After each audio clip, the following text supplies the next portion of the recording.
What's going on, guys? It's Greg here, aka NYPrepper. It is Wednesday, October 8th, 2025, and I have an emergency alert to share with you guys. Right now it is 15:52 Eastern Time here in the United States, and we have some major breaking news coming in from Russia. So last night, Russia broadcasted some very rare and high priority codes on their doomsday frequencies and nuclear war frequencies. So Russia's nuclear forces are on maximum alert for some reason.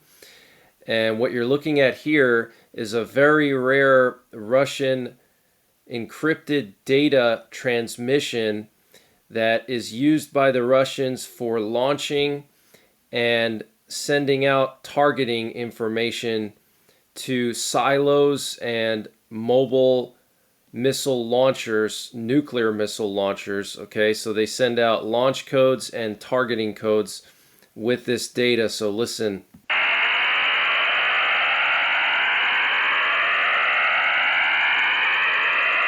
So it doesn't really sound like much, but this is encrypted, and you can see the bright red color means that it was a very strong signal and it was broadcasted globally. Okay, so this is extremely concerning. And also at the same time last night, we had a Russian over-the-horizon radar transmitting all across the world. You could hear it all over the world. This is what it sounded like.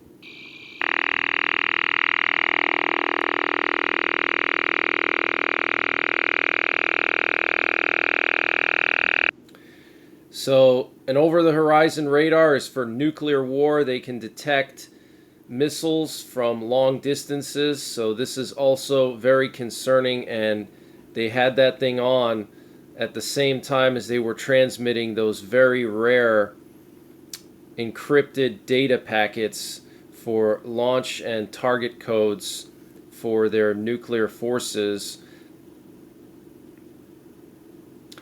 And then also on one of the frequencies that the Russians used right before they launched this big attack on Saturday, this past Saturday, there were some voice transmissions that sounded like test counts. So take a listen to that.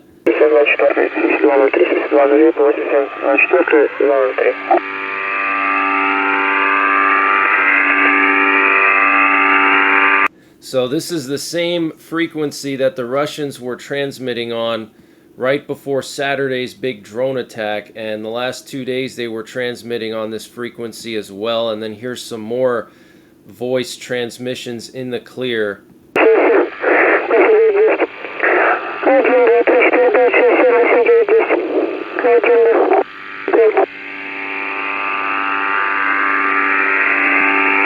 So Russia's nuclear forces are on very high alert.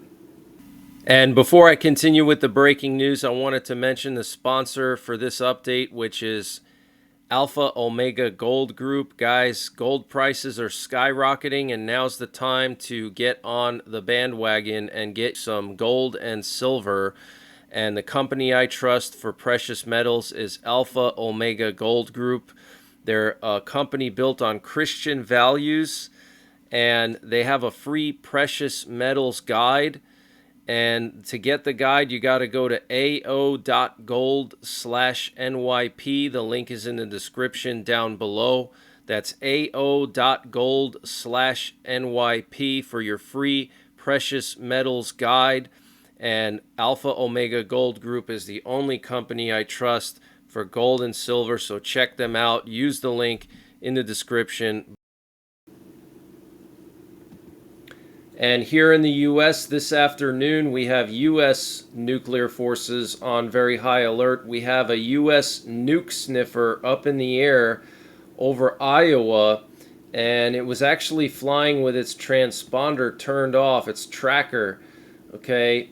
Because you can see here it just popped up out of nowhere over eastern Nebraska, and it is now flying directly towards Wisconsin. Very, very strange. These planes can measure radiation in the atmosphere, such as after nuclear tests or nuclear power plant meltdowns.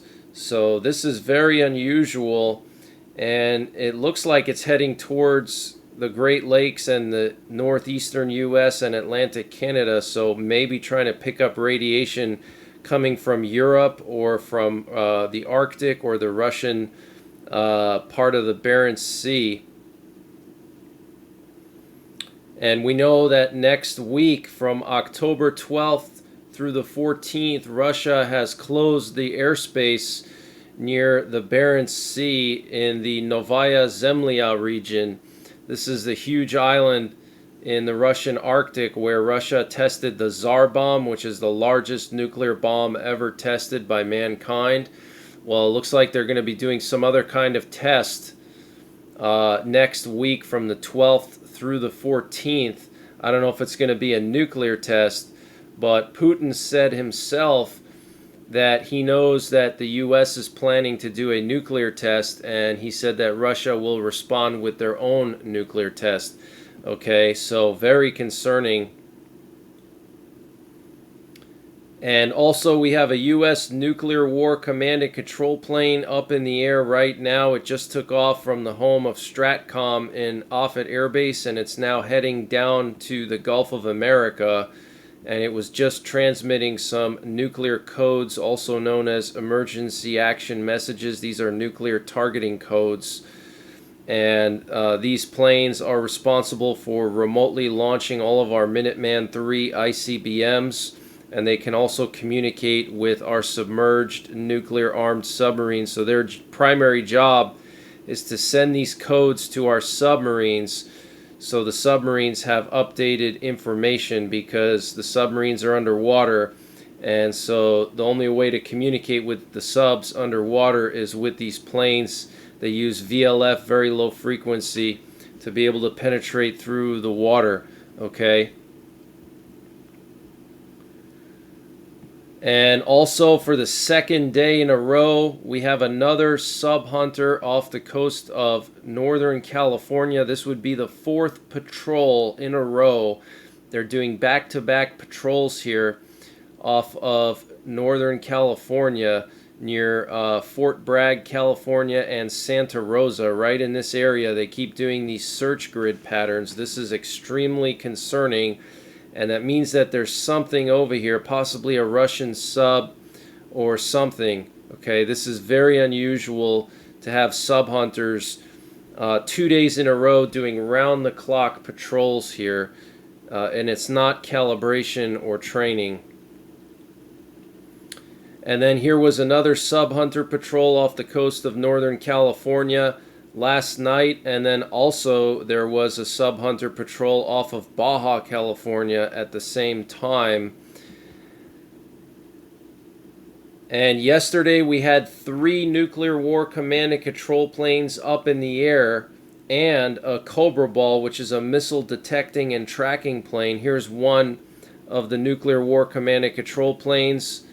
Here's another one. I'm sorry, this is at...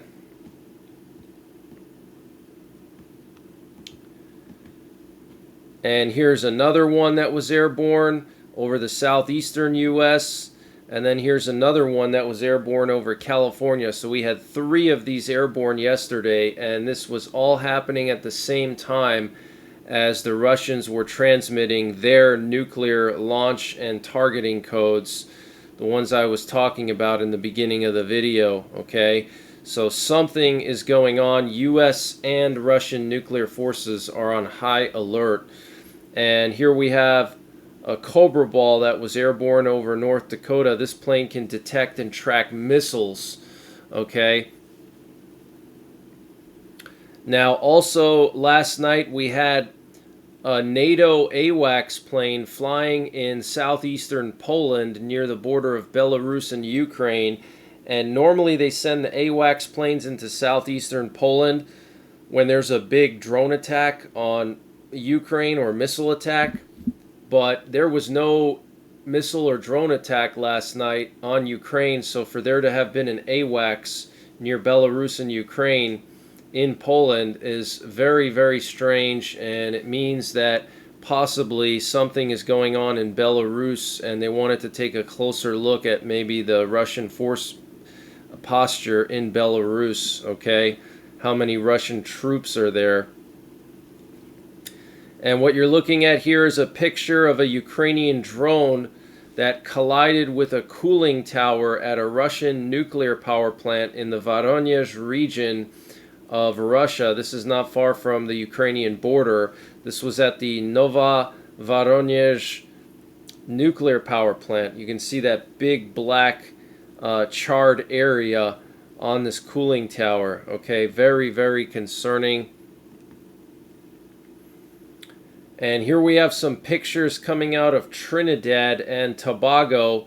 The U.S. military was conducting some kind of exercise with the 160th SOAR. This is the 160th Special Operations Air Regiment. Okay, they're basically responsible for airlifting our Tier 1 units like the Navy SEALs and Delta Force. Okay, so here we have some Black Hawks and some other assorted helicopters. They were doing some exercises here, maybe possibly to land on Venezuelan oil platforms and seize control of them. That's what it looks like they were doing here. Looks like some kind of practice platform that they were training on. Okay. And then speaking of Venezuela, we had a Russian VIP plane leave Caracas, the capital of Venezuela, last night, in the middle of the night, which is very strange. And the Kremlin said today that Russia knows how to shoot down Tomahawk missiles. And the Russian Ministry of Foreign Affairs spokeswoman Maria Zakharova said Russia is closely monitoring the delivery of Tomahawk missiles to Ukraine. She said it will not make a difference on the battlefield. She also said that Ukraine won't be able to operate the missiles by themselves, meaning that Americans will be sent to Ukraine to launch them at Russia, or they could be launched from NATO territory. And she said if the U.S. decides to transfer Tomahawk missiles to Kyiv, not only will it spiral into direct confrontation, but will cause irreparable damage to Russian-American relations. Wow. Okay, so very, very concerning. Basically accusing the U.S. of being the ones that are going to launch the missiles at Russia and saying that it will spiral into direct confrontation. Wow. And I wanted to update you guys on the situation with Ukraine's nuclear power plant, the Zaporizhzhia nuclear power plant. This is the largest nuclear power plant in Europe. It has 6 nuclear reactors. So apparently 2 days ago, the IAEA team permanently stationed at the plant heard several rounds of incoming and outgoing shelling near the facility. 2 shells landed 1.25 kilometers from the plant's perimeter. That's just 3/4 of a mile from the perimeter of the plant. The attacks increased nuclear safety risks at the ZNPP, which has been without external power supply for nearly 2 weeks. Okay, so for nearly 2 weeks, this power plant has been running on emergency diesel generators, okay? And these generators are running non-stop, and they run on thousands of gallons of diesel fuel per hour, okay? Per hour. That's like your local gas station. Imagine that entire gas station being used every single hour for just one of these generators, and they have, I think, 8 of them running non-stop, and then they have 9 on standby that they rotate them between those 8 and 9 back and forth, and this way they can maintain them and keep them maintained. But this is very concerning, guys. This is the largest nuclear power plant in Europe. It has 6 nuclear reactors. That's like 6 Chernobyls, okay? And they need external power to keep the nuclear fuel rods from melting down, okay? And also the spent nuclear fuel outside of the reactors has to be kept cool as well. And they need external power to do that because the reactors are in a state of shutdown right now. All of the reactors are in a dormant shutdown mode. so they can't generate their own power. Okay, so this is very, very concerning, guys. Let's just hope and pray they don't run out of diesel fuel. Okay, because if they do, then we're talking about a global situation here. Okay, 6 Chernobyls. All right, when Chernobyl melted down, the radioactive fallout and the cloud of radiation went all the way up to northern Sweden, even into Iceland, all the way to Western Europe, and that was just from one reactor. Okay, imagine 6 reactors melting down. That would be a global situation, and maybe that's why the nuke sniffer is airborne today. I don't know. And I want to continue updating you guys with some of the latest information. This information is not in any particular order. There's so much information, so I didn't have time to organize it all for you. North Korean leader Kim Jong-un is calling for bolstering North Korea's naval power to thoroughly punish the enemy. And Ukrainian drones struck a rare Russian jamming signal station in occupied Luhansk Oblast.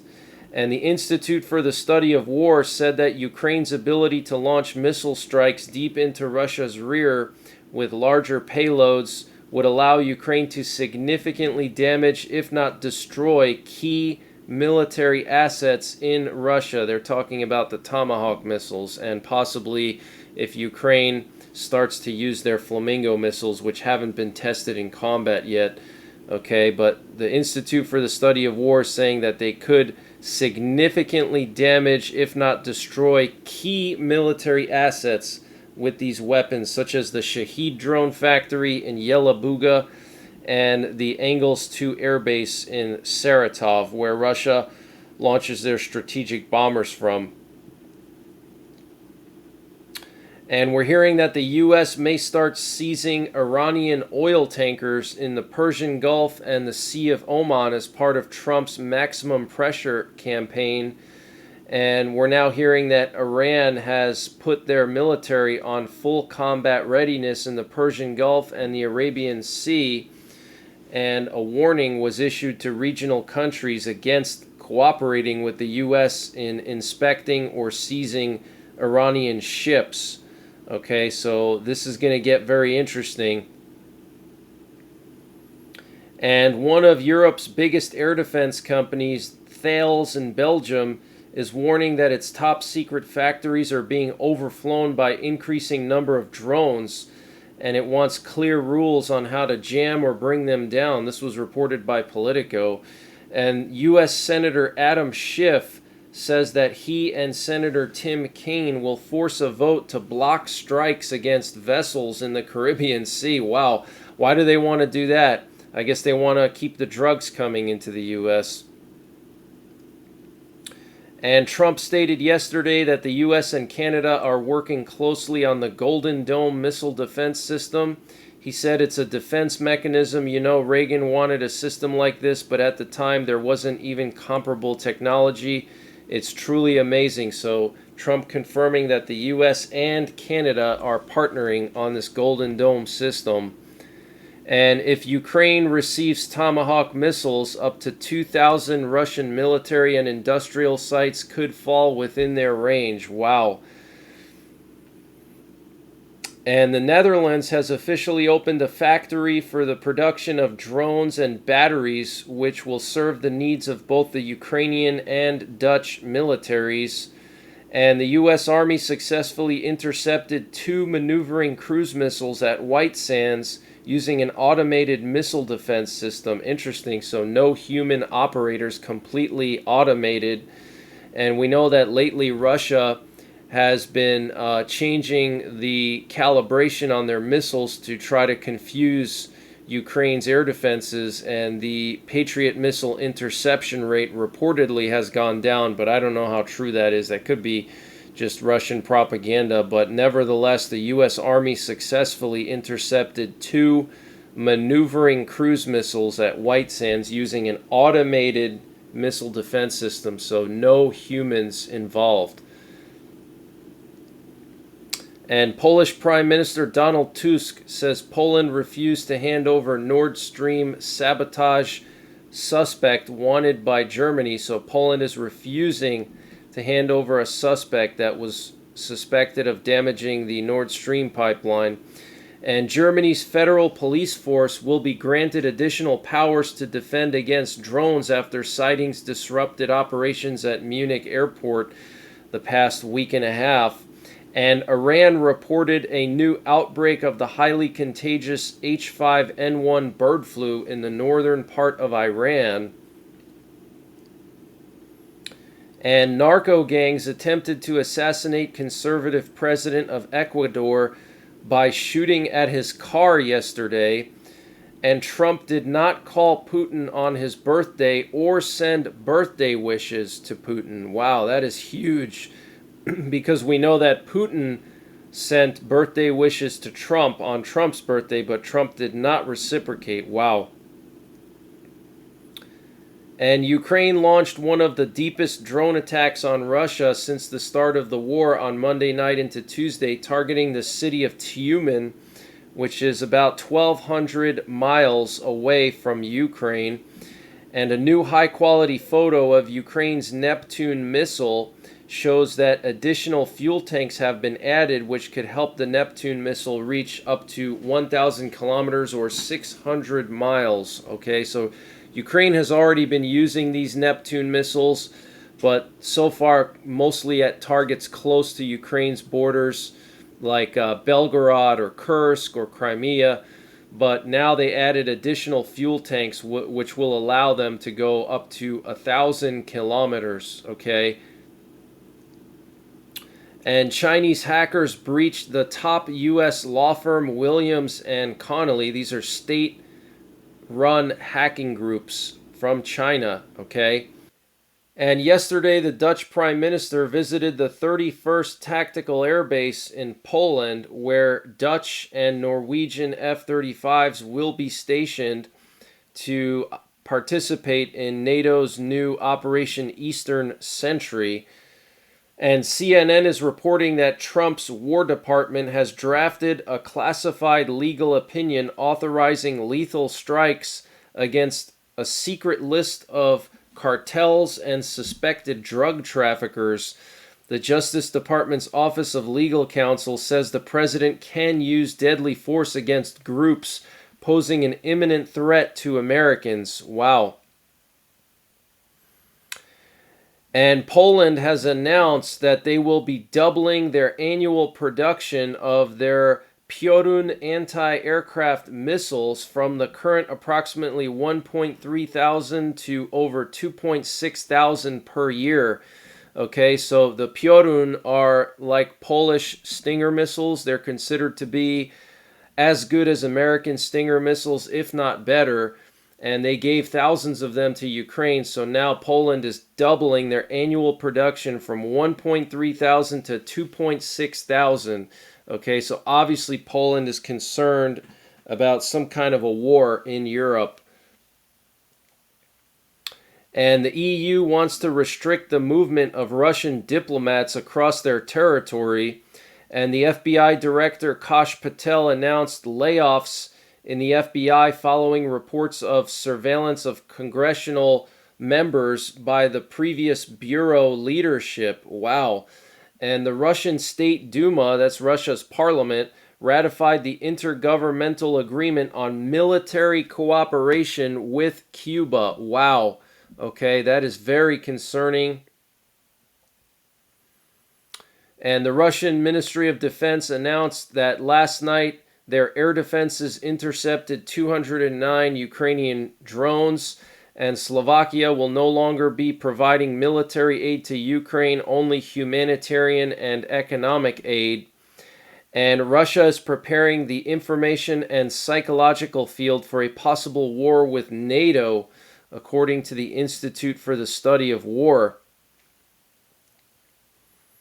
And the Israeli Prime Minister Benjamin Netanyahu said yesterday that Iran is now developing missiles with a range of 8,000 kilometers. Okay, that is insane. He said that these missiles could even strike Mar-a-Lago and all of the U.S. East Coast. And Trump is considering using emergency powers to deploy federal troops, federalized National Guard troops from Texas into Portland and Chicago. And Trump has called off all diplomatic efforts with Venezuela, according to U.S. officials who spoke to the New York Times. All outreach attempts have been suspended. In addition, the CIA's authorities have been expanded, granting the agency new powers to conduct lethal targeting operations and covert actions across Latin America.